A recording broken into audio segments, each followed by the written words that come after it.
Hello everyone, my name is Eric. Today I want to talk about the LeetCode challenge on June 14th. And the problem is cheapest flights within K-stop. And it is actually a very traditional shortest path problem, but with one constraint. We cannot have more than K-stops, K-intermediate node. And for example one, we can only have one intermediate node, so we can find two paths. One is 0, 2, and the other is 0, 1, 2. And because this one is shorter, so the answer is 200. But if we change the intermediate k into 0, then we only have one path because for this path, we have one intermediate node, which is bigger than 0. So the answer for example 2 is 500. And in my opinion, there are two solutions for this problem. The first one is to use the breadth-first search, and the second one is to use the Dijkstra algorithm. And both one has their benefit. For breadth-first search, because when we insert into the priority queue in Dijkstra algorithm, it will take log n time. However, if we insert into queue in BFS, we only have to take big O one time. So in some cases, BFS will become faster. However, for Dijkstra algorithm, if our graph is very skewed, it means if some weight is very small, or if, for example, 1, and the other for some weight is very big, for example, 1000, the Dijkstra algorithm will always find the shortest path. So Dijkstra algorithm have the chance to find find the final answer more quickly. If we we carefully analyze their time complexity, the BFS will be Kn plus the number of edge, but for Dijkstra it will be n log n plus number of edge. It means if the k is small, then we use BFS is better. And if the k is large than log n, use Dijkstra algorithm may be better. But but we have to care about one thing.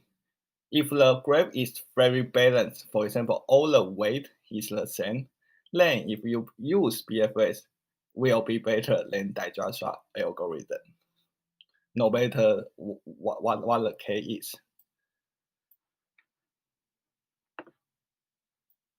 Then for this problem, I want to explain the breadth-first search because the Dijkstra algorithm is already written in the textbook. But for this problem, the BFS is a little different from the traditional BFS. Because for traditional BFS, for each node we can only visit once. However, for this problem, because if there is a 3, although we have already visited 2, we have to visit 2 again because the path is different, and this path is smaller. So it is a little different from the traditional BFS. So we have to have a termination condition, which is when the intermediate node count is bigger than k, or the price is bigger than the current main cost, it should not continue. And let me explain my algorithm of BFS. At the beginning, we have to insert the source node to our queue. And we also want to memorize the current accumulate price and accumulate count. Count means how many intermediate nodes now. And then we will pop the source node for the first iteration, and we get 1 and 2 in our queue.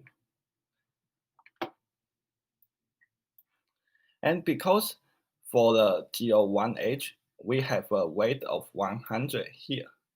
And for 0, 2, we have a node of 500.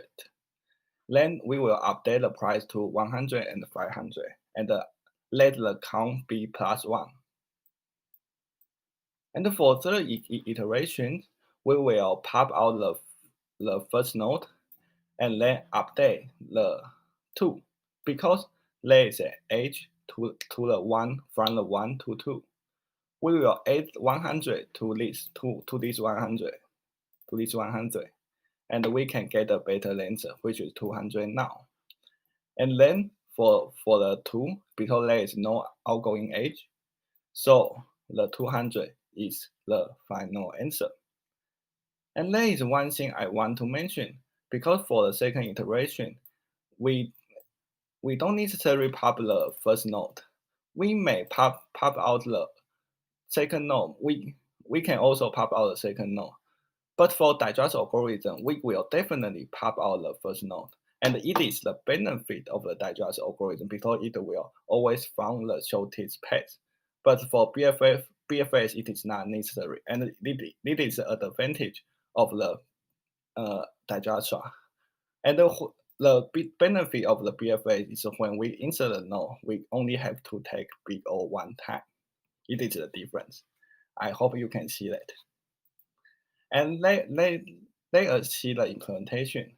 I use the DQ to make my queue and use the default dict, which is very convenient in my opinion because we don't have to initialize the dictionary when it doesn't have key.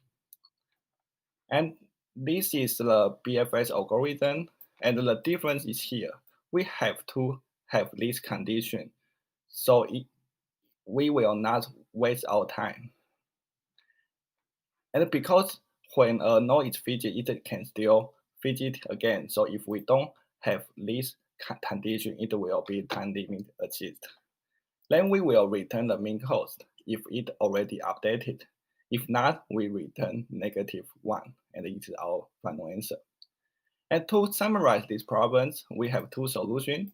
One is BFS, and the other is DFS.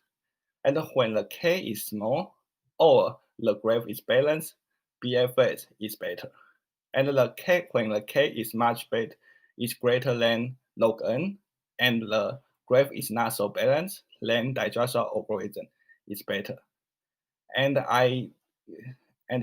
what I have explained is the BFS for this problem, and the digest algorithm can be read, it can be seen in the textbook.